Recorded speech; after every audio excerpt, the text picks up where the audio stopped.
benar apa yang dikatakan oleh kedua majelis panel tadi, tidak perlu mengulang identitas yang ada di depan, tapi sebagai warga negara apa kerugiannya atau potensi kerugiannya, itu yang harus dijelaskan. Nah itu soal legal standing. Nah setelah lewat legal standing, alasan-alasan permohonan. Ini tadi yang nomor 28, kan ada tuh pendahuluan yang panjang banget itu. Nah itu sudah, nggak usah, digabung saja ke substansi. Sebab tidak ada di dalam struktur kita yang di di PMK 2 itu, ini ada pendahuluan dulu baru masuk ke sini. Nah kalau itu dianggap penting, masukkan ke substansi permohonan. Nah itu satu. Yang kedua, yang paling kami tunggu sebetulnya adalah mengapa norma-norma yang diuji itu bertentangan dengan pasal 28D ayat 1, pasal 28G ayat 1 itu. Nah itu harus dijelaskan. Ditunjukkan kepada kami mengapa itu bertentangan dengan konstitusi. Sebab yang kami nilai itu adalah pertentangannya itu. Nah untuk menjelaskan ada pertentangan itu, kuasa pemohon harus mengemukakan misalnya secara teori begini, secara praktek begini, lalu mengambil perbandingan di negara lain begini loh, kalau mau menggunakan ciptaan orang lain untuk pertunjukan. Apakah mempunyai masuk kategori blanket atau apa, itu harus dijelaskan. Ini kan ribut-ribut ini baru kedengaran akhir-akhir ini kan, padahal undang-undangnya sudah lama ini. Jadi membawa ke sini menjadi lebih clear. Nah tolong itu dijelaskan di alasan-alasan permohonan. Sehingga nanti misalnya kalau kami menganggap ini permohonan layak, memenuhi syarat-syarat formil tadi, lalu kami mau mendalami, ini permohonan akan dikirim ke Presiden dan DPR. Kenapa? Presiden dan DPR nanti akan menjelaskan mengapa norma ini dirumuskan begini. Jadi kalau tidak dijelaskan pertentangannya, Presiden dan DPR mau menjelaskan apa? Nah itu pentingnya dikemukakan. Nah kami nanti bertiga tambah 6 hakim konstitusi yang lain memutuskan ini, memperdebatkan dulu. Mulai dari ini kewenangan mahkamah atau tidak.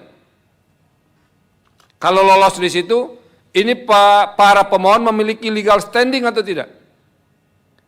Kalau memiliki legal standing, ini substansinya cukup kita putus tanpa perlu pleno atau tidak. Nah itu diperdebatkan. Kalau misalnya semuanya mengatakan, ini kita sudah paham ini, nggak perlu ke pleno. Nah ini naskahnya kita putus sendiri tanpa mendengarkan pembentuk undang-undang. Tapi kalau kami merasa perlu pendalaman, maka ini akan diminta nanti DPR dan Presiden sebagai pembentuk undang-undang menjelaskan norma-norma yang diuji ini. Nah itu pentingnya. Jadi kalau yang kita minta, yang kita persoalkan tidak jelas, apa yang mau diterangkan oleh orang lain? Jangan nyanyi aja yang jelas. Nah, ini menjelaskan permohonan ke Mahkamah Konstitusi harus jelas juga. Nah, yang terakhir, soal petitum. Ini apakah yang diinginkan oleh para pemohon itu menghapus keseluruhan norma atau memaknainya? Harus clear. Kalau menghapus keseluruhan norma, jelas menyatakan pasal ini dalam undang-undang ini bertentangan dengan Undang-Undang Dasar 1945 dan tidak memiliki kekuatan hukum mengikat, plak, titik. Itu artinya semua norma dihapuskan, dinyatakan inkonstitusional. Tapi kalau ada pemaknaan harus jelas. Tadi yang mulia Prof. Eni dan yang mulia Pak Arsul mengatakan, apakah yang minta dimakna itu frasa atau kata tertentu saja? Atau yang minta dimakna itu seluruh normanya? Sehingga dinyatakan bahwa frasa ini dalam norma pasal X bertentangan dengan Undang-Undang Dasar 1945 dan tidak memiliki kekuatan hukum mengikat sepanjang tidak dimaknai. Jadi apa pemaknaan barunya? Nah itu clearnya begitu.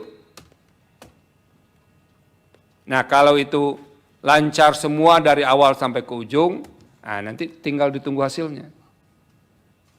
Kalau misalnya dibawa ke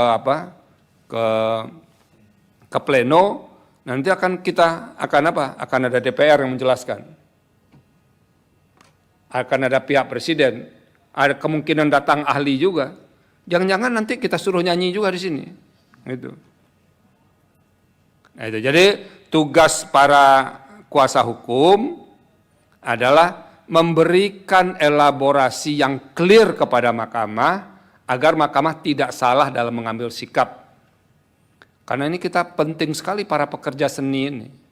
Kalau dunia ini nggak ada seninya, ini dunia ini kan kaku banget begitu. Membosankan. Tapi kalau para pekerja seni sudah saling berkelahi, jadi repot juga kita. Nah, sudah benar membawa ini ke sini, nanti akan kita putus dengan baik-baik.